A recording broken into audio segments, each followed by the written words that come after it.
सुप्रभात स्टूडेंट्स, विद्यार्थियों। मैं अनूप कुमार शुक्ला एकलव्य इंटरनेशनल एकेडमी द्वारा आयोजित ऑनलाइन कक्षा में आपका हार्दिक स्वागत करता हूं, अभिनंदन करता हूं। विद्यार्थियों, आज मैं जो पढ़ाने जा रहा हूं, आज मैं जो आपको बताने जा रहा हूं वो कक्षा 10वीं के हिंदी विषय कोर्स ए से प्रकरण लखनवी अंदाज अर्थात चैप्टर नंबर 12 यशपाल द्वारा रचित एक व्यंग्य रचना है। विद्यार्थियों, पाठ शुरू करने से पहले देखो, मैं आपको बताना चाह रहा हूं कि जो मैंने ये प्रश्न, जितने भी प्रश्न लिखे हैं ये पाठ के मध्य से लिए गए हैं। जितना भी मैं आज पढ़ाऊंगा, ये पाठ फर्स्ट जो मैं पढ़ाऊंगा मतलब लखनवी अंदाज भाग 1, आज जितना मैं पढ़ाऊंगा वहां तक मैंने प्रश्नों का यहाँ पे संकलन किया है। आशा करता हूँ इन प्रश्नों के माध्यम से आपको बहुत अच्छा लगेगा, काफ़ी समझ में आएगा। विद्यार्थियों देखो, लखनवी अंदाज, जैसा कि पाठ के नाम से ही पता है कि लखनवी अंदाज, लखनवी मतलब होता है लखनऊ के आसपास का। लखनऊ शहर जो है वहाँ के जो नवाबी परंपरा वाले जो लोग हैं पहले, अर्थात लखनऊ को नवाबों का शहर कहा जाता है। और पहले जो नवाब साहब जो थे, पहले की जो नवाब साहब थे, नवाब जो लोग थे, वो उनके रहन सहन, खाने पीने का तरीका, तो है ना, बोलने चालने का तरीका, उनकी मतलब दिखावापूर्ण संस्कृति का यहाँ पे बखान किया गया है। पाठ के माध्यम से एक लखनवी जो सफेदपोश सज्जन हैं उनको केंद्रित करते हुए लेखक ने अपनी व्यंग्य रचना लिखी है। वैसे तो लखनवी अंदाज जो यशपाल जी ने लिखा है वो अपनी एक नई रचना के माध्यम से वो यात्रा करते हैं, मतलब कुछ दूरी के लिए यात्रा करते हैं। उन्होंने सेकंड क्लास का टिकट लिया है और अनुमान लगाया कि उनको उस बर्थ में कोई नहीं मिलेगा, लेकिन उनकी आशा के विपरीत उन्हें वहाँ पर लखनवी जो मतलब वेशभूषा वाले लखनवी जो मतलब वेशभूषा वाले जो सफेदपोश सज्जन हैं वो वहाँ पर उन्हें मिले। ठीक है, वहाँ पे बैठे हुए मिले। मैं आपको बताना चाहता हूँ कि लेखक ने, यशपाल जी ने किस तरह के पतनशील सामंती वर्ग पर कटाक्ष किया है। तो देखो, पहला प्रश्न ये आया है कि लेखक ने उन मतलब पतनशील सामंतवादी लोगों पर कटाक्ष किया है जो अपनी मतलब जो झूठी शान जी रहे हैं, जो अभी भी झूठी शान जी रहे हैं और दिखावेपूर्ण संस्कृति को जी रहे हैं, अर्थात दोहरी जिंदगी जी रहे हैं, वास्तविकता से बेखबर हैं। वो ऐसे लोग क्या हैं, वास्तविकता से बेखबर हैं। वो इस समय भी लेखक ने सोचा कि ऐसे लोगों का मतलब ऐसे मतलब संप्रदाय का पतन हो चुका है। लखनवी जो अंदाज वाले जो लोग हैं, जो पहले परंपरा थी कि झूठी मतलब जो परंपरा थी, मतलब जो वाकई में जो लोग मतलब उनका खान पान, तौर तरीका, रहन सहन, अमीरी, दिखावा, ये सारा जो था वो पहले था, लेकिन आज जो है उनका पतन हो गया है। आज उनका क्या हो गया है, पतन हो गया है। ऐसे लोगों को आज भी, लेखक ने कहा कि ऐसे लोगों को आज भी क्या है, परजीवी के रूप में, मतलब परजीवी संस्कृति के रूप में देखा जा सकता है। कि कहने का तात्पर्य मतलब कि ऐसे लोग आज भी अपनी दिखावापूर्ण जिंदगी जीने में बाज नहीं आते। वो अभी भी झूठी शान शौकत जीते हैं, दम्भ पाखंड आदि का सहारा लेकर के लोगों को, दूसरे लोगों को, अर्थात अपने अलावा दूसरे लोगों को एक तुच्छ समझ बैठते हैं, मतलब तुच्छ श्रेणी में रखते हैं। ऐसे लोग कौन लोग, लखनवी, मतलब यहाँ पे जो नवाबी जिंदगी जीते हैं, जो अमीरी जिंदगी जीते हैं, जो शान शौकत का भरपूर दिखावा करते हैं। ठीक है, चाहे भले ही उनके पास आर्थिक रूप से, भले ही उनकी आर्थिक स्थिति वैसी ना रही हो, पहले जैसी नहीं रही हो, लेकिन वो भरपूर प्रयास करते हैं दिखावा करने का, दोहरी जिंदगी जीने का भरपूर प्रयास करते हैं। तो यशपाल जी ने किस तरह के पतनशील सामंती वर्ग पर कटाक्ष किया है, जो दोहरी जिंदगी जीते हैं, जो वास्तविकता से बेखबर हैं।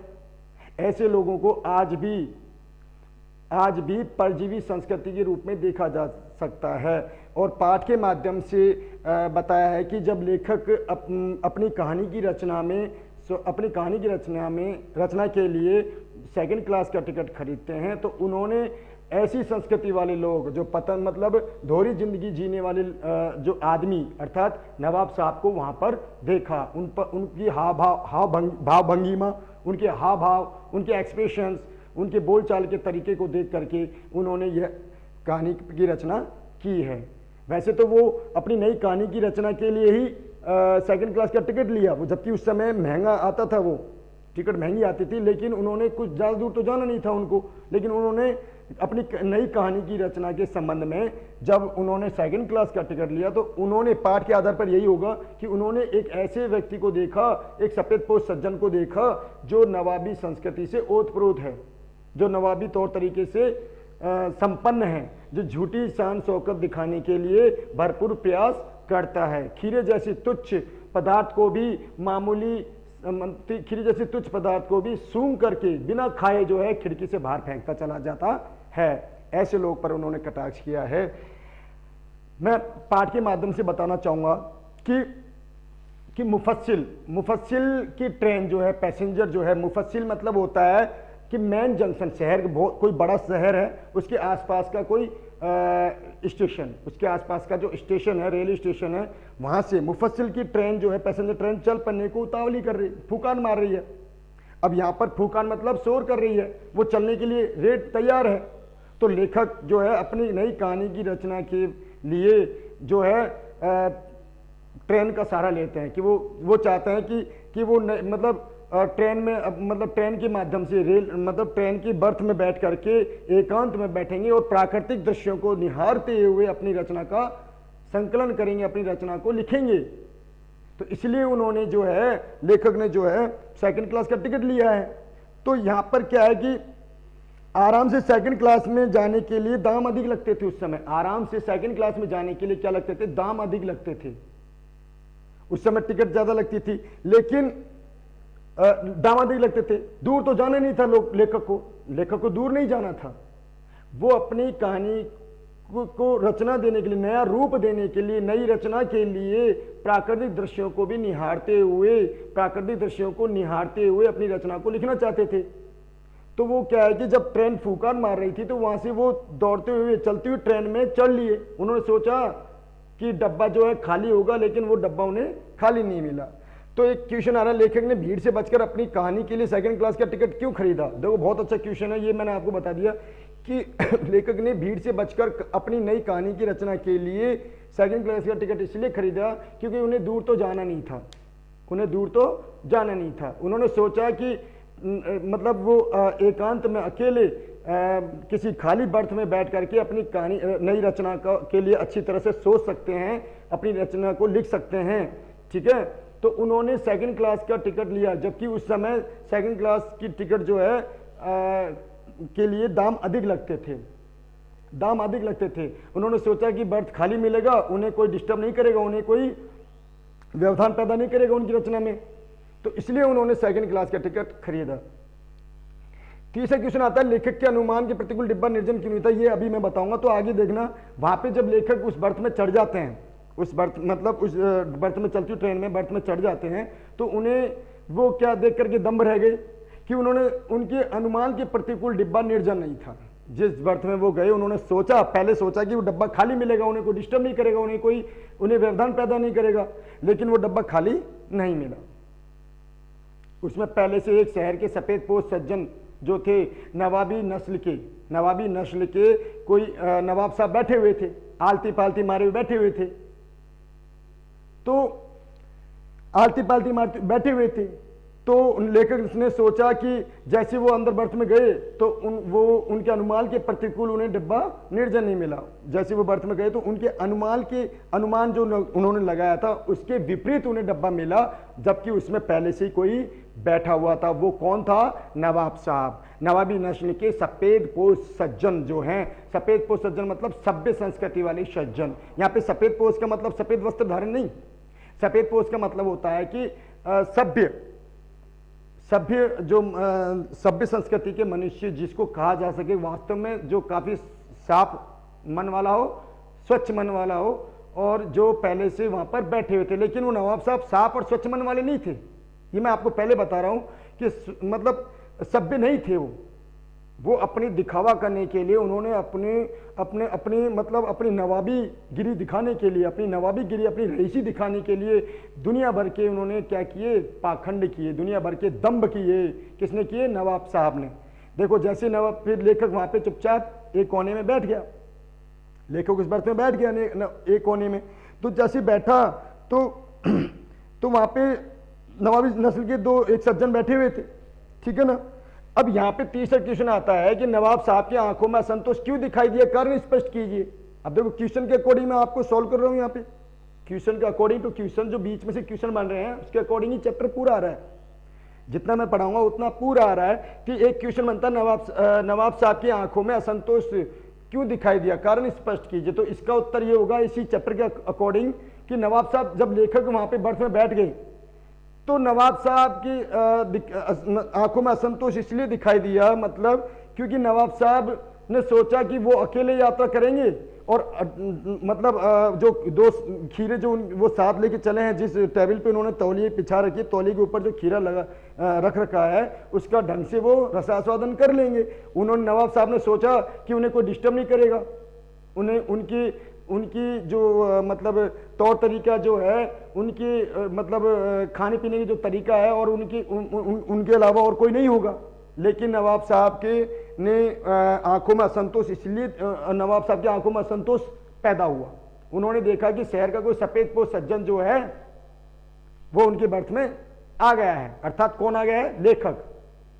तो नवाब साहब के चेहरे पर, उनकी भाव मुद्रा पर, चेहरे की भाव मुद्रा जो है मुरझा सी गई, उनके असंतोष सा हुआ और वो खिड़की के बाहर देखने लगे। नवाब साहब जो है चुपचाप अपनी खिड़की से बाहर देखने लगे, ठीक है ना। नवाब साहब का ऐसा क्यों सोचा, क्योंकि उन्हें, नवाब साहब को लगा कि वो भी हो सकता, नवाब साहब को लगा कि उनकी जो तौर तरीका, उनको जो नवाबी है, जो उनके रहन सहन है, जो उनका जो नवाबी रहन सहन है, उसके बारे में कोई कटाक्ष न करे कि एक नवाबी नस्ल का मनुष्य आदमी जो है वो सेकंड क्लास में टिकट, सेकंड दर्जे की डब्बे में यात्रा कर रहा है, कि कोई शहर का मतलब कोई तुच्छ व्यक्ति, मध्यम वर्ग का व्यक्ति, या उन्हें ये ना समझ पाए कि नवाब साहब इतने बड़े रईसी खानदानी व्यक्ति हैं और वो सेकंड क्लास में डब्बे में यात्रा कर रहे हैं। तो नवाब साहब की मतलब मन में यही बातें आती रही कि वाकई में कोई मैं अकेले यात्रा करूं और मुझे कोई डिस्टर्ब ना करे, ताकि अगर कोई मतलब, और मुझे कोई मेरे जो खीरे खाने की जो तैयारी जो कर रही थी उस समय, उसमें कोई विघ्न बाधा ना डाले, ठीक है। तो नवाब साहब की आंखों में असंतोष इसलिए दिखाई दिया, कारण स्पष्ट कीजिए। कारण तो यही था कि लेखक जब अचानक जैसे ही उस डब्बे में आए तो नवाब साहब की भाव भंगिमा, जो एक्सप्रेशन है, वो मुरझा सी गई थी, वो क्या हो गई, लूज होने लगी। उन्हें नवाब साहब सोचने लगे कि कोई शहर का मतलब कोई दूसरा मजले दर्जे का व्यक्ति जो है, मीडियम दर्जे का व्यक्ति, इतने बड़े नवाब साहब को इस मीडियम क्लास में, मतलब मिडिल क्लास में एक ट्रेवल करते हुए देखे, यात्रा करते हुए देखे, उन्हें बिल्कुल अच्छा नहीं लगा।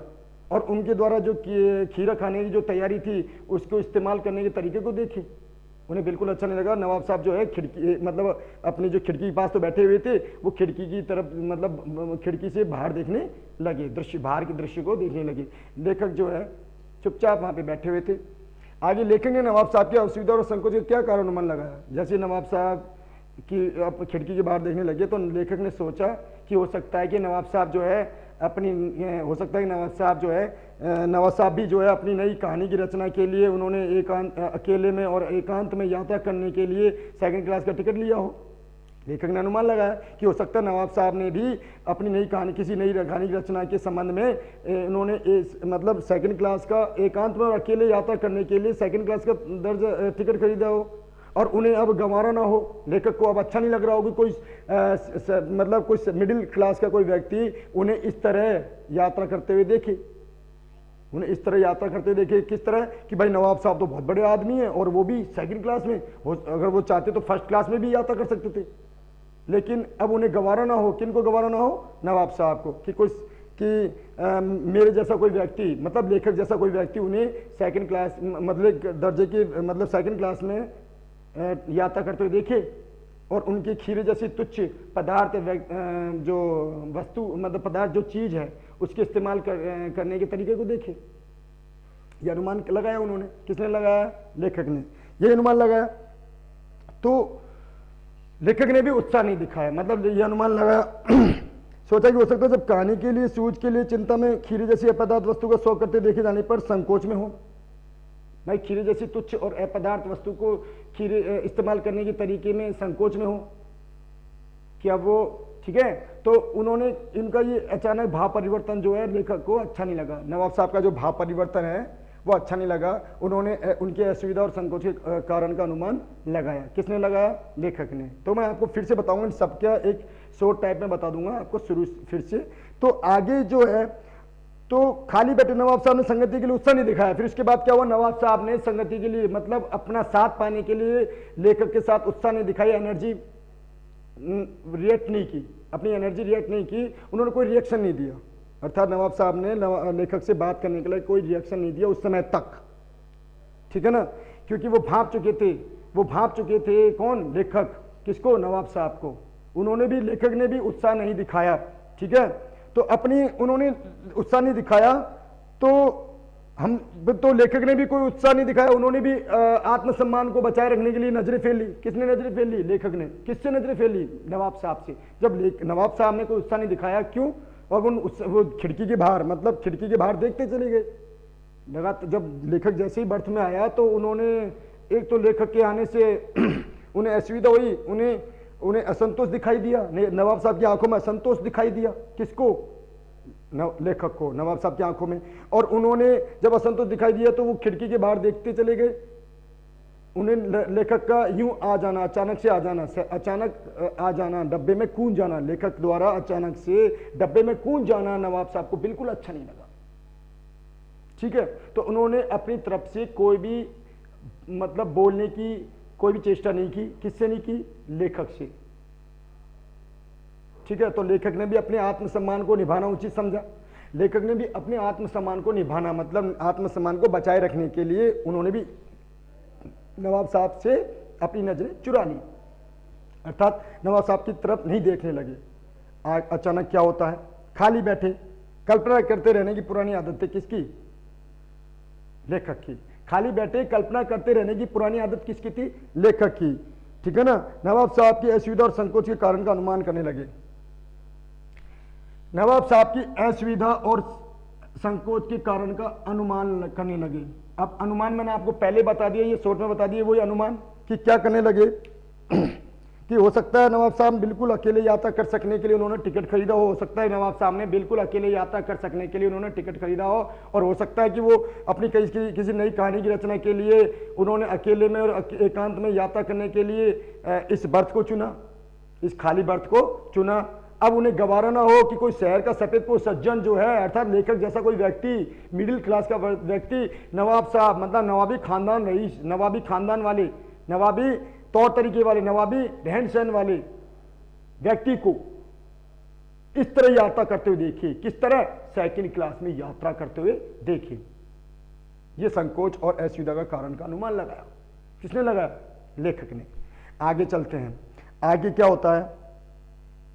तो उस समय और मतलब देखिए, और एक कारण और था कि अब हो सकता है कि नवाब साहब ने ये सोचा हो कि खीरे जैसी अपदार्थ और तुच्छ वस्तु का जो प्रयोग है, जो खीरे जैसी अपदार्थ मतलब खीरे जैसी तुच्छ, ठीक है ना, और अपदार्थ वस्तु का जो इस्तेमाल करते हुए कोई देखे उन्हें, ये भी अनुमान लगाया। किसने अनुमान लगाया? लेखक ने। किसके लिए?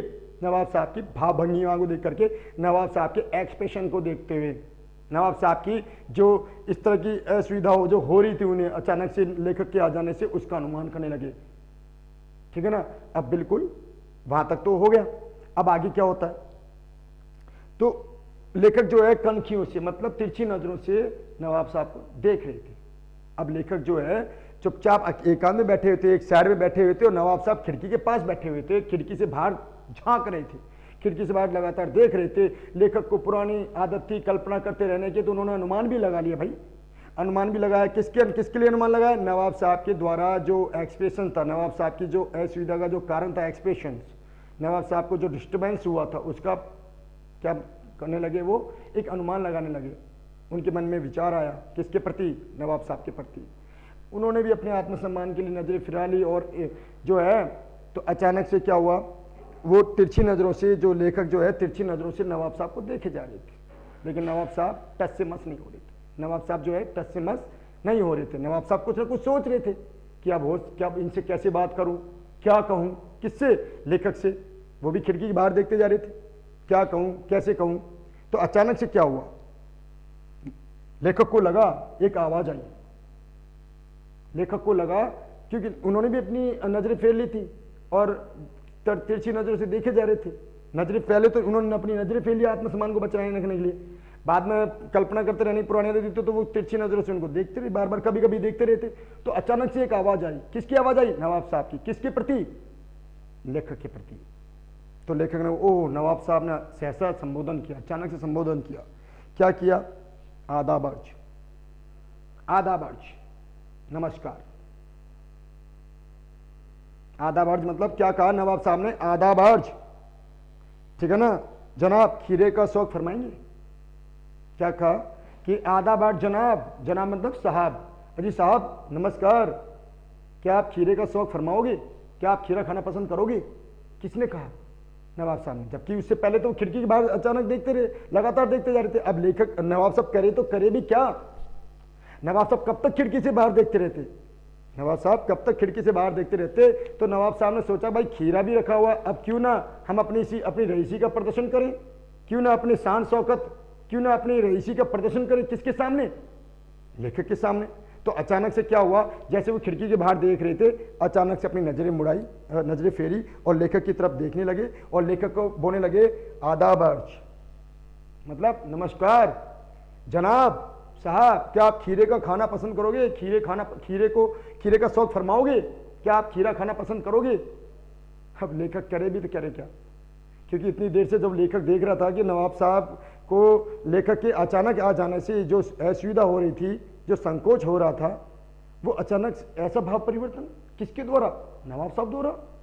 कि बहुत देर से तो वो खिड़की के बाहर देखते रहे और कोई जवाब नहीं दे रहे थे। भाई कोई आता है तो कोई जवाब नहीं, उनकी भावभंगी में से लग रहा था, उनके हाव भाव से लग रहा था, उनकी शारीरिक गतिविधि से लग रहा था। किसको लग रहा था? लेखक को। तो मतलब नवाब साहब का ये भाव परिवर्तन लेखक को बिल्कुल अच्छा नहीं लगा। नवाब साहब का ऐसा भाव परिवर्तन बिल्कुल अच्छा नहीं लगा। कौन सा भाव परिवर्तन? जब नवाब साहब काफी देर तक तो खिड़की के बाहर रहते और अचानक से मुड़ करके लेखक को बोल ही दिया। आखिर में क्या बोल दिया कि आदाब अर्ज, नमस्कार जनाब साहब, खीरे का शौक फरमाओगे? क्या आप खीरा खाना पसंद करोगे? तो नवाब साहब का इस तरह की भाव मतलब प्रदर्शन, इस तरह का प्रदर्शन, इस तरह का बोला जाना, इस तरह बोला जाना नवाब लेखक को बिल्कुल अच्छा नहीं लगा। नवाब उन्होंने क्या? शुक्रिया। नवाब लेखक ने क्या कहा? शुक्रिया, किबला शौक फरमाए। लेखक ने जब ऐसा भाव परिवर्तन, अचानक से जो भाव परिवर्तन आया वो बिल्कुल अच्छा नहीं लगा और उत्तर दिया नहीं साहब, शुक्रिया, धन्यवाद, आप ही शौक फरमाइए, आप ही खाना पसंद कीजिए। किसने कहा? लेखक ने। किसको कहा? नवाब साहब को। ठीक है, नवाब साहब द्वारा खीरे के इस्तेमाल की तैयारी का शब्द चित्र अब आएगा आगे। तो क्या हुआ? लेखक को बिल्कुल नहीं कि आप ही शुक्रिया, आप ही शौक फरमाइए। किबला यानी कृपया, किबला मतलब कृपया आप ही शौक फरमाइए, किबला शौक फरमाइए, किबला मतलब कृपया आप ही शौक फरमाइए। अब नवाब साहब भी क्या करें? जब लेखक ने कोई उत्साह नहीं दिखाया, कोई रुचि नहीं दिखाई, किसके प्रति नहीं दिखाई? नवाब साहब के द्वारा प्रति, और किसकी? और खीरे खाने की प्रति, खीरा न खाने के प्रति जो उत्साह दिखाया, मतलब उनको खीरा नहीं खाना था, उन्होंने दिया क्योंकि वो अपना आत्मसम्मान को बचाए रखना चाहते थे। कौन? लेखक। लेखक अपने आत्मसम्मान को बचाए रखना चाहते थे। उन्होंने जवाब दिया नहीं साहब, किबला शौक फरमाइए, कृपया आप ही शौक फरमाइए। तो नवाब साहब क्या करते? नवाब साहब के ने एक फिर खिड़की से बाहर देखा, फिर नवाब साहब ने फिर एक पल, कुछ क्षण के लिए खिड़की से बाहर देखा। अब नवाब साहब को सोचा कि यार अब तो कुछ करना ही है, क्यों ना अपना दिखावा, दोहरी संस्कृति जो है, दोहरी जो संस्कृति है, मतलब नवाबी जो नवाबी रंग ढंग का प्रदर्शन किया जाए, क्यों ना अब नवाबी रंग ढंग का प्रदर्शन किया जाए।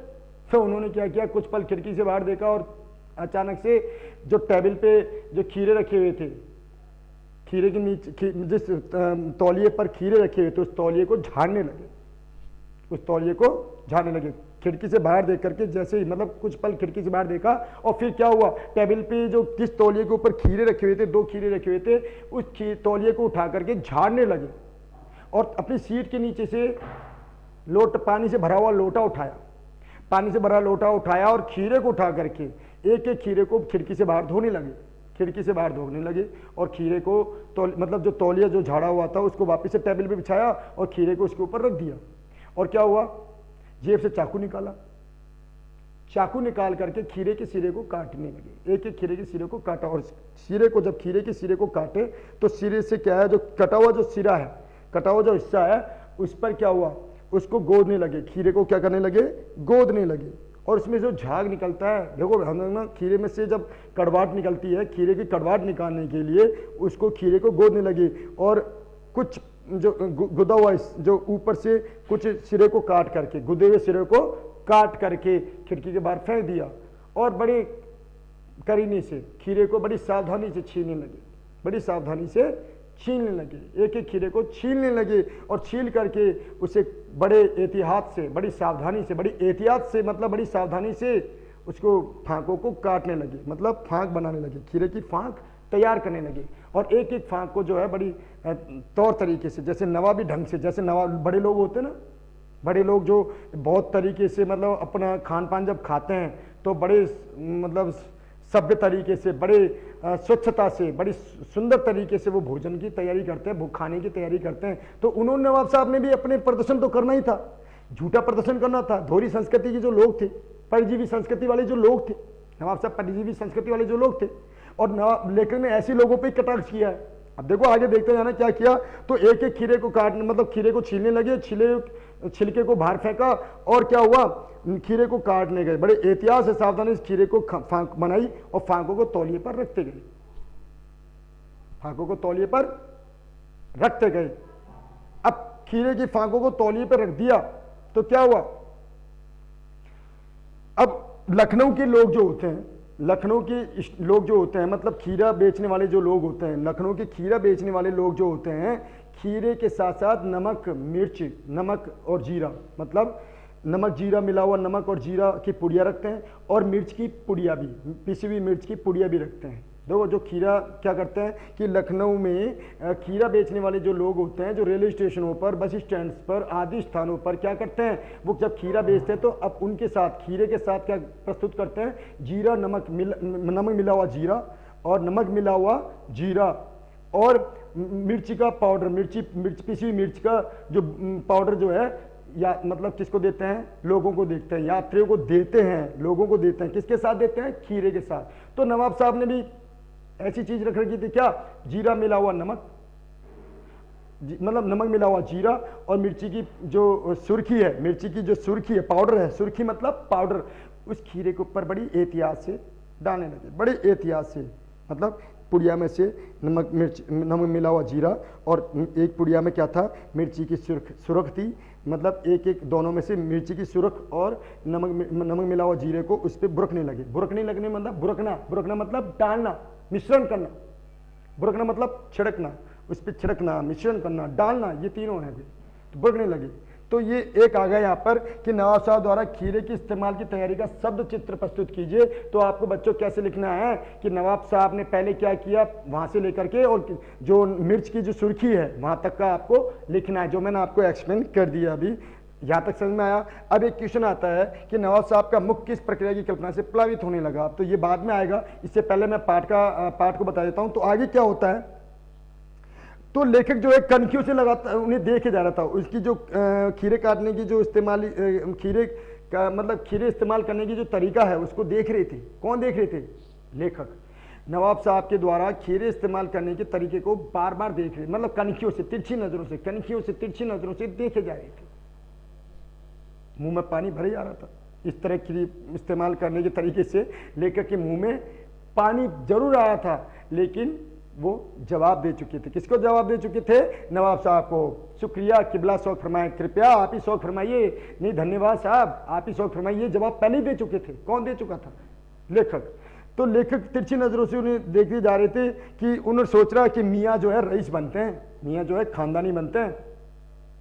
मियाँ जो है, मियाँ मतलब कौन, नवाब साहब। मियाँ जो है रईस बनते हैं, लेकिन लोगों की नजरों से बच सकने के लिए ख्याल में अपनी असलियत पर उतरा है। लेकिन लोगों की नजरों से बच सकने के लिए अपनी असलियत पर उतरा है, मतलब कि हम जैसे मध्यम परिवार वाले लोगों से बच सकने के लिए अपनी औकात पर आ गए हैं, अपनी औकात दिखाने लगे हैं, असलियत पर आ गए हैं, अपनी औकात दिखाने लग रहे हैं अपनी असलियत दिखाने हैं।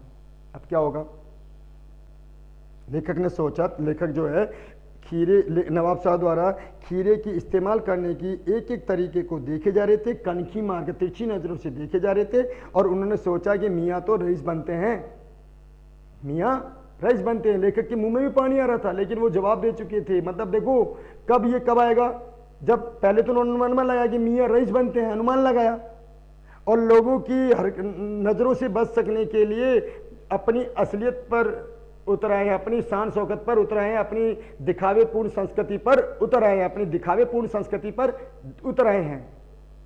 तो आगे क्या होता है, नवाब साहब ने फिर एक बार लेखक को कहा कि जनाब खीरे को इस्तेमाल कीजिए, अब तो काट मतलब खीरे की तैयारी भी प्रक्रिया पूरी हो चुकी है, खीरे की इस्तेमाल करने की प्रक्रिया पूरी हो चुकी है, जनाब साहब अब तो आप इस्तेमाल कीजिए। तो उन्होंने जवाब दिया, वल्लाह शौक कीजिए, ईश्वर का शुक्र है हमने पूरी तैयारी कर ली है, हमने पूरी तैयारी कर ली है, अब तो आप शौक कर लीजिए, अब तो आप खाने के लिए तैयार हो जाइए, अब तो आप हामी भर दीजिए अपनी। किसने कहा, नवाब साहब ने। किसको, फिर से कहा, लेखक को। लेकिन लेकिन लेखक जो है जवाब पहले ही दे चुके थे। क्या दे चुके थे, किबला शौक फरमाइए। क्या, नहीं साहब जना शुक्रिया, किबला शौक फरमाइए, नहीं शुक्रिया, आप ही शौक कीजिए, ठीक है ना।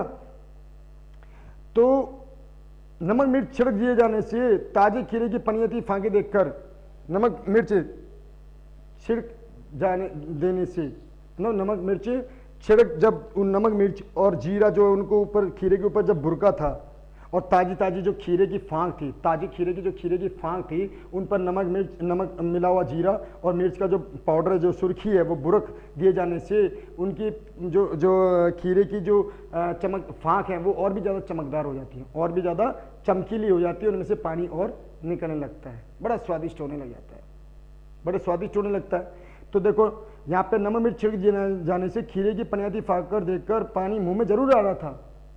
पनियाती फांकों को देख, पनियाती मतलब क्या होता है, पानी से युक्त, जल से युक्त, मतलब जिसमें थोड़ा थोड़ा जल भी निकले, चिकना, और जिसमें शाइनिंग भी हो, खीरे की फांकों में शाइनिंग भी हो।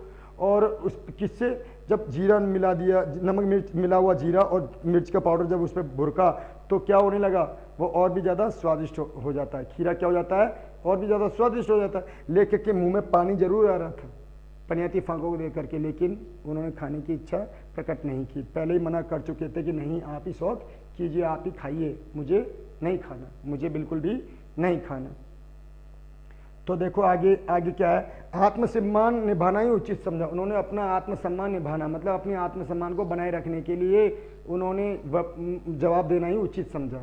उन्होंने खीरे को ना खाने का जवाब देना ही उचित समझा। आत्मसम्मान, खुद का आत्मसम्मान बचाए रखने के लिए नवाब साहब को खीरे को ना खाने के लिए जवाब देना ही उचित समझा। किसने उचित समझा, लेखक ने। किसने उचित समझा बच्चों, लेखक ने। तो आगे क्या होता है, देखो शुक्रिया, इस वक्त तलब महसूस नहीं हो रही है। उन्होंने कहा नहीं साहब, इस समय तलब महसूस होगी नहीं, मतलब तलब, इच्छा, इस समय इच्छा, खाने की इच्छा महसूस नहीं हो रही है, खाने की इच्छा बिल्कुल भी नहीं है, और मैदा भी कमज़ोर है, मैदा मतलब पाचन भी मेरा कमज़ोर है, तो आप ही खाइए। मैदा भी कमज़ोर है, पाचन भी कमज़ोर, इसलिए आप ही खाइए, ठीक है। अब मैं यहाँ से पहले बता देता हूँ कि नवाब साहब द्वारा खीरे की इस्तेमाल की तैयारी का शब्द चित्र प्रस्तुत कीजिए। मैंने आपको बताया है नवाब साहब का मुख किस प्रक्रिया की कल्पना से प्लावित होने लगा। हाँ, वेरी गुड, बहुत अच्छा क्वेश्चन है। नवाब साहब का मुख किस प्रक्रिया, ये अब आएगा आगे। यहाँ तक मैं आपको फिर से एक बार रिवाइज कर देता हूँ कि नवाब साहब द्वारा खीरे के इस्तेमाल की। तो वो पहला क्वेश्चन, यशपाल जी ने किस तरह के पतनशील सामंती वर्ग पर कटाक्ष किया है, जो दोहरी जिंदगी जीते हैं, जो मतलब वास्तविकता से बेखबर है, जो पतनशील हो चुके सामंती वर्ग, पतन हो चुके सामंती, जो सामंत वर्ग पहले से पतनशील हो चुका है, उसको फिर से उजागर करने के लिए, उस अपनी दिखावे को, उसने अपने रहन सहन दिखाने, अपनी अमीरी दिखाने वाले लोगों पर कटाक्ष किया है कि भाई ऐसे लोगों का पतन हो चुका है, कि नवाबी रंग ढंग जो है, नवाबी तौर तरीके से रहन सहन वाले लोगों का अब जमाना नहीं है। लेकिन अभी भी लोग जो हैं ऐसी प्रक्रिया से बाज नहीं आते। कैसी प्रक्रिया से दिखावा करने वाली प्रक्रिया से, अपनी शान शौकत वाली प्रक्रिया से, शान शौकत दिखाने में पीछे नहीं हटते अभी भी। जो विभिन्न विभिन्न तरीके से, अलग अलग तरीके से अपनी शान शौकत को बनाए रखने के लिए मतलब क्या करते हैं, झूठी शान दिखाते हैं, झूठे मतलब क्या करते हैं, झूठे शान दिखाते हैं और अनेक तरीके से मनगढ़ंत जो कहानियां बनाते हैं। मनगढ़ंत क्या है, कहानियां प्रकट करते हैं अपनी, मतलब एक नई रचना प्रकट करते हैं, क्या अपने लिए, क्या किसके सामने, दूसरों के सामने। अब ये नई रचना मतलब मनगढ़ंत मतलब बेवजह की दिखावा करते हैं, चाहे भले ही वो इतने अमीर ना हो, इतने शान शौकत वाले ना हो, लेकिन नवाबी तरीका दिखाने के लिए अपने जो पतनशील हो चुके सामंती वर्ग को जीवंत रखने के लिए, पतनशील हो चुके सामंती वर्ग को जीवंत रखने के लिए, उसे मतलब साकार रूप देने के लिए अभी भी बाज नहीं आते, उनमें वो बड़े लोग भी शामिल हैं, उनमें जिनके पास आर्थिक रूप से थोड़े कमजोर हैं, इतने सक्षम नहीं है, वो लोग भी ऐसे दिखावा करने से बाज नहीं आते, जो उन्हीं खानदान से है, जो उन्हीं परिवार से है, जो उन्हीं कुल से है, वो अपनी सारी मर्यादाओं को भूल करके मनगढ़ंत एक नई रचना प्रकट करने लग जाते हैं, नई रचना प्रकट करते हैं दूसरों के सामने। ठीक है, लेखक ने भीड़ से बचकर अपनी कहानी के लिए सेकंड क्लास का टिकट क्यों खरीदा? लेखक को ज्यादा दूर तो जाना नहीं था, वो अपनी नई कहानी की किसी रचना के लिए उन्होंने सोचा कि कोई एकांत और अकेले में वो अपनी कहानी की रचना कर सकते हैं, अपनी कहानी को पूरी कर सकते हैं, इसलिए उन्होंने मतलब रेल की यात्रा करना ही उचित समझा, और इसके लिए उन्होंने सेकंड क्लास का टिकट, उस जमाने में महंगी आती थी, सेकंड क्लास का टिकट उस समय जो है काफी महंगा आता था, लेकिन लेखक ने एकांत और अकेले में अपनी नई कहानी की रचना के लिए सेकंड क्लास का टिकट खरीदना ही उचित समझा। उन्होंने सोचा कि उन्हें जिस डब्बा खाली मिलेगा और वो आराम से, वो बड़ी शांति से अपनी कहानी के बारे में सोच सकेंगे और एक प्राकृतिक दृश्यों को भी निहार पाएंगे, खिड़की से बाहर जो रास्ते में आने वाले प्राकृतिक दृश्य हैं उसको भी निहार पाएंगे। नेक्स्ट क्वेश्चन आता है, लेखक के अनुमान के प्रतिकूल डिब्बा निर्जन क्यों नहीं था? क्योंकि पहले से जब लेखक जैसे ही डब्बे में चढ़े, चलती ट्रेन के डब्बे में चढ़े, तो उन्होंने पहले ही सोचा था कि अपनी नई कहानी की रचना करनी और उन्हें बर्थ जो है, डब्बा जो है खाली मिलेगा, लेकिन उनके अनुमान के प्रतिकूल डिब्बा खाली मिला। पहले से एक नवाबी नस्ल के सफेद पोषधारी जो है, वहां पर सफेद पोषधारी मतलब सफेद पोष सज्जन जो है, आलती पालती मारे हुए एक मतलब कोने में खिड़की के पास वाली सीट पर बैठे हुए थे, ठीक है ना, इसलिए उन्हें अपने अनुमान के प्रतिकूल डिब्बा निर्जन नहीं मिला। स्पष्ट कर दिया, कारण भी स्पष्ट हो गया। नवाब साहब की आंखों में संतोष क्यों दिखाई दिया? नवाब साहब की आंखों में संतोष इसलिए दिखाई दिया कि नवाब साहब को बिल्कुल भी अच्छा नहीं लगा किसी शहर मतलब कोई मध्यम दर्जे वाले किसी व्यक्ति द्वारा अचानक से डब्बे में आ जाना, उनके डब्बे में आ जाना, नवाब साहब के डब्बे में आ जाना उन्हें बिल्कुल अच्छा नहीं लगा, और उन्होंने बिल्कुल अच्छा नहीं लगा, इसलिए उनकी आंखों में असंतोष दिखाई दिया कि कोई शहर का सफेद पोष सज्जन जो है, कि शहर का कोई मध्यम दर्जे वाला व्यक्ति जो है, उन्हें इस तरह से अर्थात उनकी शान शौकत में कोई खलल पहुंचाए, उनके खीरे खाने की इस्तेमाल करने के तरीके में कोई खलल पहुंचाए, कोई बाधा उत्पन्न करे, उन्हें बिल्कुल अच्छा नहीं लगा नवाब साहब को। देखो बच्चों, यहाँ पे मैंने बता दिया आपको, इसका असंतोष इसलिए आया कि जो वो तैयारी करके बैठे थे, जिस तरह वो आलती पालती से बैठे थे, जो अपनी शान शौकत, झूठी शान शौकत संस्कृति का जो प्रदर्शन करना चाह रहे थे, उन्हें उन नवाब साहब को किसी और के द्वारा अचानक से उनके डब्बे में आ जाना बिल्कुल अच्छा नहीं लगा, इसलिए उनकी आंखों में संतोष दिखाई दिया। नेक्स्ट क्वेश्चन है, लेखक ने नवाब साहब की असुविधा और संकोच के क्या कारण संकोच के कारण का क्या अनुमान लगाया? मैं आपको फिर से रिवाइज कर रहा हूँ, ये क्वेश्चन मैं पहले ही बता चुका हूँ, इनके उत्तर फिर से मैं आपको फिर से दोहराना चाहता हूँ इनके उत्तर, कि लेखक ने नवाब साहब की असुविधा और संकोच के कारण का अनुमान लगाया कि हो सकता है कि नवाब साहब जो है एक अकेले और एकांत में यात्रा कर सकने के लिए उन्होंने सेकंड क्लास का टिकट खरीदा हो, है ना, सेकंड क्लास का टिकट खरीदा हो, और अब उन्हें गवारा ना हो कोई शहर का सफेद पोष मध्यम दर्जे का कोई व्यक्ति उन्हें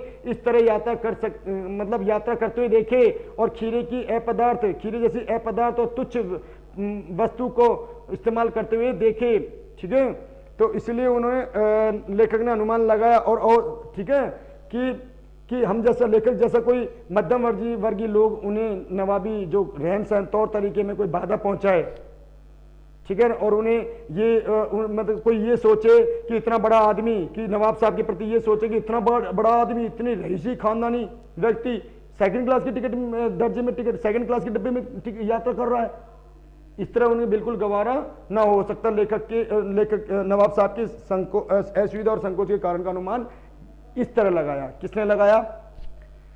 नवाब लेखक ने, क्योंकि पुरानी थाली बैठे कल्पना करते रहने की उनकी पुरानी आदत थी। क्योंकि थाली बैठे मतलब खाली बैठे पुरानी कल्पना करते रहने की उनकी पुरानी आदत थी लेखक की। यहाँ तक मैंने आपको बता दिया। और ये नवाब साहब द्वारा खीरे के इस्तेमाल की तैयारी का शब्द चित्र सुनिए। आपको चित्र पता है कि नवाब साहब ने खीरे के किस प्रकार से इस्तेमाल किया, ये मैंने आपको चित्र बता दिया है। अब आगे आता है नवाब साहब का मुख किस प्रक्रिया की कल्पना से प्लावित होने लगा। तो अब इसके आगे हम बताऊं तो क्या होगा, यहाँ तक तो पूरी प्रक्रिया होगी। तो लेखक ने भी अपनी तिरछी नजरों से उन्हें लगातार देखे जा रहे थे, उनकी खीरे की इस्तेमाल करने के तरीके को देखे जा रहे थे और उन्हें, ठीक है, एक एक क्रिया को नवाब साहब द्वारा की गई एक एक क्रिया को वो देख रहे थे। और जैसे वो खीरे की इस्तेमाल करने की तैयारी पूरी हुई, नमक मिला हुआ जीरा, पुड़िया और मिर्च जब उसके ऊपर बुरकी, तो खीरे की पनियाती चिकनी फांकों को देख करके मतलब मुंह में पानी आने लगा। मतलब किसके मुंह में पानी, मतलब मुंह में पानी आने लगा, ठीक है। लेकिन जैसे फिर नवाब साहब ने फिर से उन्हें कहा कि वल्लाह सौ कीजिए, अजी ईश्वर का मेहरबानी है, खुदा का शुक्र है, खुदा का वल्लाह मतलब खुदा का शुक्र है, अब तो आप खीरे का इस्तेमाल कर लीजिए। लेकिन पहले ही वो मना कर चुके थे कौन? लेखक। किसको? नवाब साहब को, कि किबला शौक फरमाइए। नहीं जनाब शुक्रिया, जनाब शुक्रिया, आप ही शौक फरमाइए, ये पहले ही कह चुके थे। तो उन्होंने क्या कहा? अजी नहीं जनाब, मैदा भी कमजोर है और इतनी तलब भी महसूस नहीं हो रही, मतलब मेरे पाचन भी कमजोर है और इतनी भूख भी मुझे नहीं लग रही, इतनी इच्छा भी मुझे महसूस नहीं हो रही। आत्मसम्मान निभाना ही उचित समझा। लेखक ने इस तरह आत्मसम्मान निभाना ही उचित समझा। उसके आगे चलते हैं। नवाब साहब ने सतृष्ण आंखों से, इच्छा भरी आंखों से, प्यासी आंखों से, सतृष्ण मतलब इच्छा भरी आंखों से जो है नमक मिर्च के संयोग से चमकती फांकों को देखा। अब यहां पे आता है, नवाब साहब ने सतृष्ण इच्छा भरी आंखों से, खाने की इच्छा भरी आंखों से, जिस तरह जब इच्छा भरी मतलब अब तो सारी तैयारी हो चुकी है, अब ना क्यों इसे खाया जाए। तो नवाब साहब ने सतृष्ण भरी आंखों से, नजरों से, अपनी जो है आंखों से जो है नमक मिर्च बुरके हुए पनियाती फांकों को देखा, खीरे की फांकों को देखा, जो पहले ही वो काट कर तैयार कर चुके थे, नमक मिर्च भी बुला चुके थे और नमक जीरा और मिर्च की सुर्खी भी मिला चुके थे। तो वो सतृष्ण आंखों से, इच्छा भरी आंखों से देखने लगे। कौन? नवाब साहब, ठीक है। संयोग तो उन्होंने क्या देखा? खिड़की के बाहर देखा, कुछ पल खिड़की के बाहर देखा। फिर उसके बाद क्या हुआ? कुछ पल खिड़की के बाहर देखा। खिड़की के बाहर देख करके जो है एक लंबी सांस ली। खिड़की के बाहर देख करके जो एक लंबी सांस ली, दीर्घ निश्वास लिया, मतलब लंबी सांस ली। अब लंबी सांस ली तो खीरे की एक एक फांक उठाया, दोनों मतलब खीरे की एक एक फांक को होठों तक पहुंचाने लगे। अब खीरे की एक एक फांक को उन्होंने उठाया और होठों तक, केवल यहां तक होठों तक ले गए और न खाने की इच्छा भरी, मतलब होठों तक ले गए और उसे सूंघने लगे। और क्या लगने लगे? सूंघने लगे। किसको सूंघने लगे? खीरे को।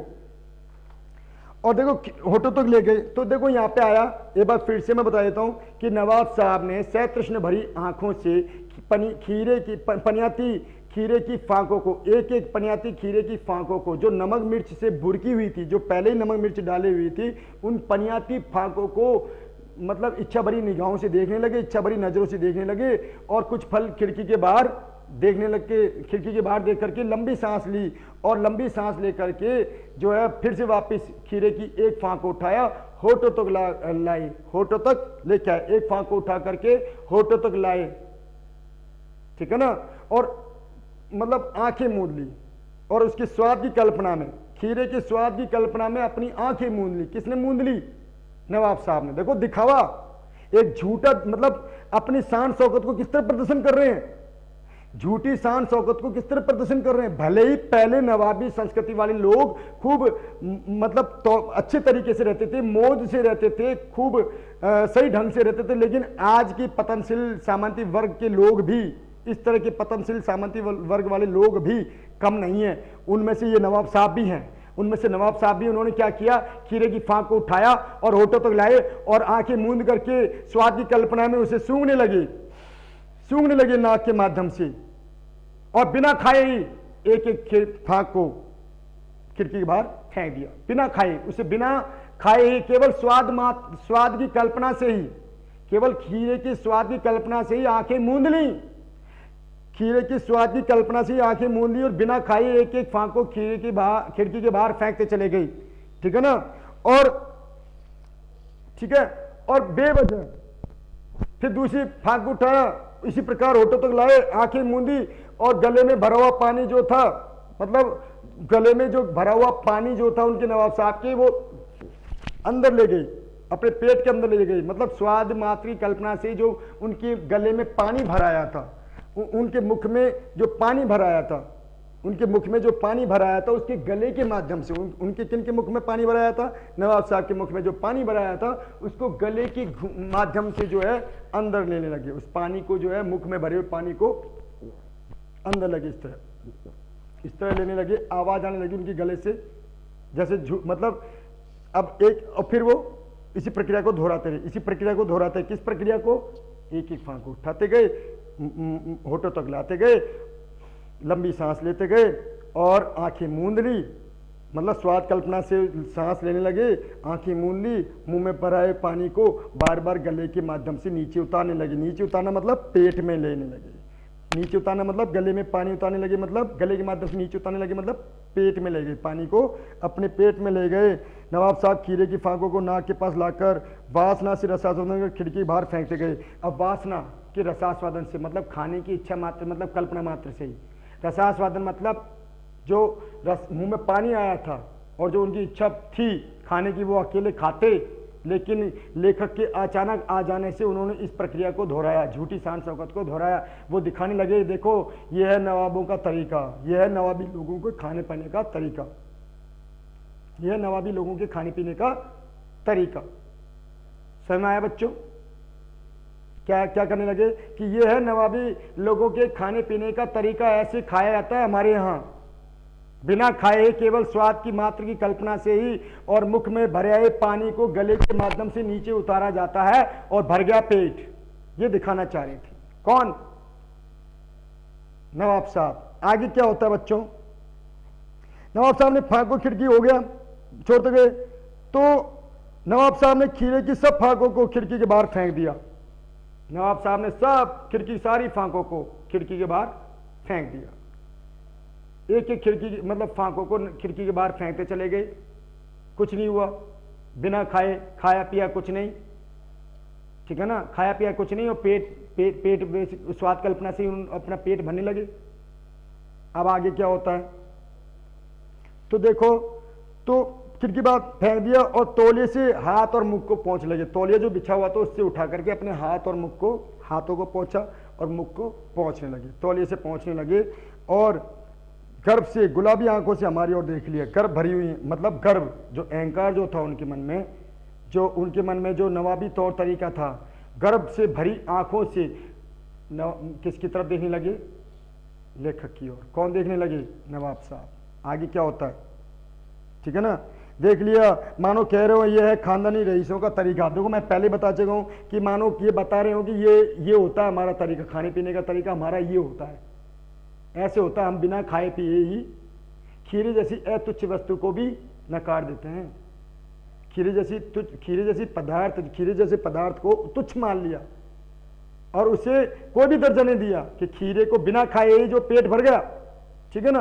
तो ये हमारा तरीका है, खानदानी लोगों का जीने का, खाने का तरीका, रहन सहन तरीका। और एक नई जो उनकी, देखो ये है खाने की न्यू स्टाइल, वो कह रहे हो मानो कि हमारे खाने का स्टाइल है, ठीक है। आगे क्या होता है, नवाब साहब खीरे की तैयारी के इस्तेमाल से थक कर लेट गए। फिर उसके बाद नवाब साहब खीरे की इस्तेमाल करने की तैयारी मतलब थक कर लेट गए। नवाब साहब जो है खीरे की तैयारी और इस्तेमाल से थक कर लेट गए और हमें तस्लीम से सिर खम कर लेना पड़ा, और हमें तस्लीम से सिर खम कर लेना पड़ा, मतलब आत्मसम्मान बचाए रखने के लिए अपना सिर फेर लेना पड़ा, अपने सिर को खम कर लेना पड़ा, मतलब उनकी तरफ देखना भी गवारा नहीं समझा। लेखक ने उनकी तरफ देखना भी गवारा नहीं समझा। किसने? लेखक ने। आगे देखो तो आगे क्या होता है, तो ये खम कर लेना पड़ा, ठीक है। अब वो क्या हो गया, थक कर लेट गए, मतलब तस्लीम से सिर खम कर लेना पड़ा, यह है खानदानी, ये हो गया। हम गौर कर रहे थे खीरे इस्तेमाल करने की तैयारी को, हम गौर कर रहे थे, मतलब नीचे सोच रहे, बैठे बैठे सोच रहे थे कि नवाब साहब द्वारा जो खीरे की इस्तेमाल की गई जो तैयारी है, खीरे की जो तैयारी है, खीरे खाने की जो तैयारी है उसको, कि बिना खाया भी नहीं, ठीक है ना, केवल होठों तक ला करके आंखें मूंद ली और लंबी सांस लेकर के उसको सूंघ करके एक एक खिड़की के खीरे की फांकों को खिड़की के बाहर फेंक रहे हैं, और वो बताना चाह रहे, जताना चाह रहे, देखो ये है खानदानी लोगों के, रईसों का, खानदानी लोगों का खाने का तरीका है। तो उनकी प्रक्रिया को देख रहे थे।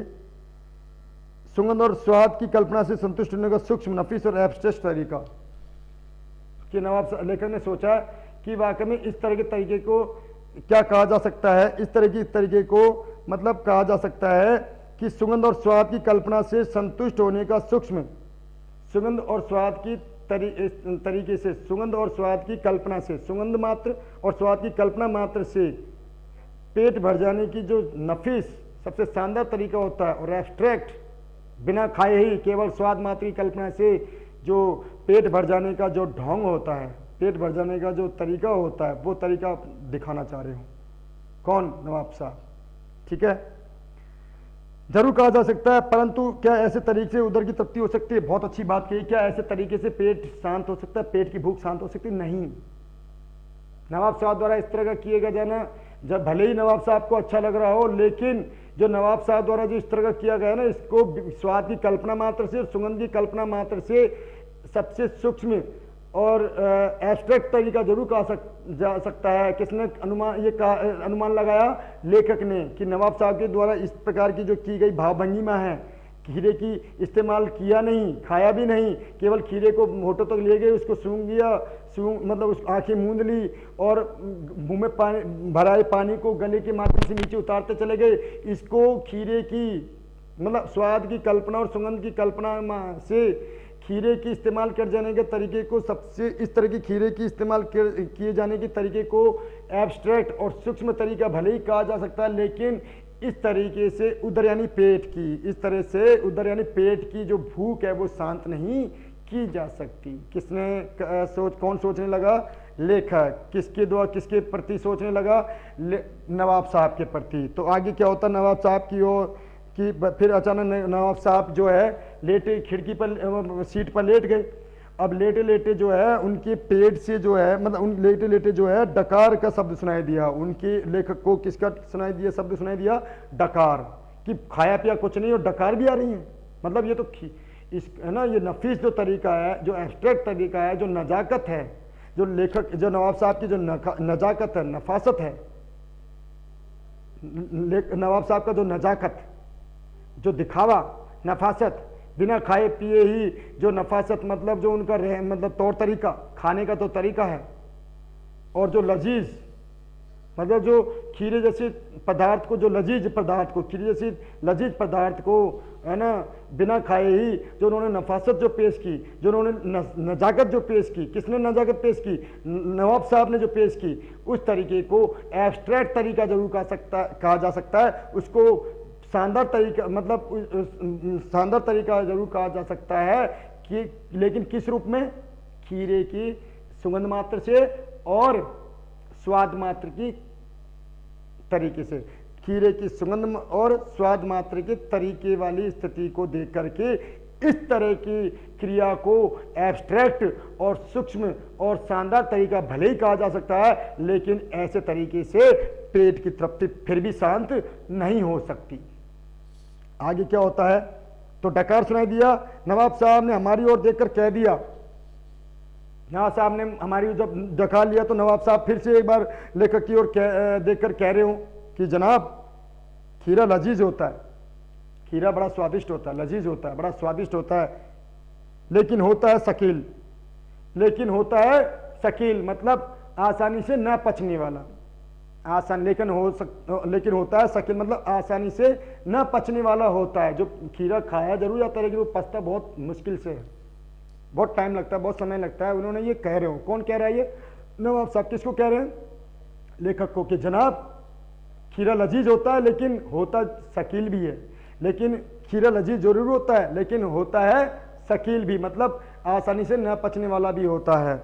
ना मुराद मैदे को पर बोझ डाल देता है। ना मुराद मैदे पर मतलब ना मुराद जो जिसमें इच्छा नहीं हो, और मैदा मतलब पाचन, मैदा मतलब पाचन, जो इच्छा युक्त, जो पाचन हमारी जो जिस पाचन क्रिया में जो पाचन तंत्र हमारा किसी चीज को खाने की इच्छा नहीं कर रहा हो, जो हमारा पाचन तंत्र किसी खाने की इच्छा नहीं कर रहा हो और पहले ही हमारा जो होता है, तो वो मतलब नामुराद मतलब जो इच्छा ना हो, जिस खाने की इच्छा ना हो। मैदा मतलब होता है यहाँ पर जो मतलब जो पाचन पर क्या होता है, ये बोझ डाल देता है, वजन डाल देता है। खीरा खा लो, पचता नहीं है, लजीज होता है, स्वादिष्ट होता है लेकिन आसानी से पचता नहीं है, और जो पाचन तंत्र पर बोझ डाल देता है। ये कौन कहने लग रहा है? नवाब साहब। किसको कह रहे हैं? लेखक को। खीरे का सुगंध और स्वाद की कल्पना से पेट भर जाने के डकार आ सकती है, तो अब लेखक ने अनुमान लगाया जब खीरे जैसे पदार्थ वस्तु को बिना खाए केवल सुगंध और स्वाद मात्र की कल्पना से जब पेट भर सकते हैं, और जब डकार आ जाने से, जब डकार आने से उदर की तृप्ति हो सकती है, डकार आ जाने से जब उदर की तृप्ति हो सकती है, तो बिना किसी विचार, बिना किसी घटना, बिना किसी पात्र के, बिना किसी पात्र के, बिना किसी घटना के, बिना किसी विचार के और बिना किसी लेखक की इच्छा मात्र से कहानी का रचना क्यों नहीं हो सकती। देखो सबसे लास्ट में बहुत अच्छा है कि वाकई में जब नवाब साहब द्वारा की गई इस प्रक्रिया से पेट की उदर तृप्ति शांत हो सकती है। कौन सी प्रक्रिया से? खीरे की स्वाद मात्र की कल्पना से और सुगंध मात्र से, खीरे की स्वाद और सुगंध मात्र से, और डकार आ जाने की जो प्रक्रिया से, बिना खाए पिए जो डकार आ जाने की जो प्रक्रिया है, उससे जब पेट की तृप्ति शांत हो सकती है, उदर की तृप्ति शांत हो सकती है, तो बिना किसी विचार, बिना किसी घटना, बिना किसी पात्र, बिना किसी लेखक की इच्छा मात्र से, बिना किसी लेखक की इच्छा मात्र से कहानी की रचना क्यों नहीं हो सकती। तो इन्होंने ये इस घटना को, जब लेखक गए थे तो अपनी नई कहानी की रचना में, लेकिन कहानी क्या मिली उन्हें? नवाब साहब के द्वारा की गई भावभंगी में, नवाब साहब द्वारा की गई शान शौकत जो तरीका है, जो झूठी शान शौकत है, जो दम्भ है, जो पाखंड है, जो इस तरह की जो क्रियाएं जो की गई थी, उसको देख करके उन्होंने सोचा, लेखक ने सोचा कि वाकई में बिना किसी विचार, बिना किसी घटना, बिना किसी पात्र, बिना किसी लेखक की इच्छा मात्र से कहानी की रचना संभव नहीं हो सकती। ठीक है ना? ऐसा आज के लिए इतना ही। ये चैप्टर मैंने आज पूरा कर दिया है। आशा करता हूँ मेरे द्वारा बताए गए आपको एक एक प्रश्न के उत्तर आपको समझ में आए होंगे। ठीक है, अगली बार हम किसी नए अध्याय के साथ प्रस्तुत होते हैं। तब के लिए धन्यवाद।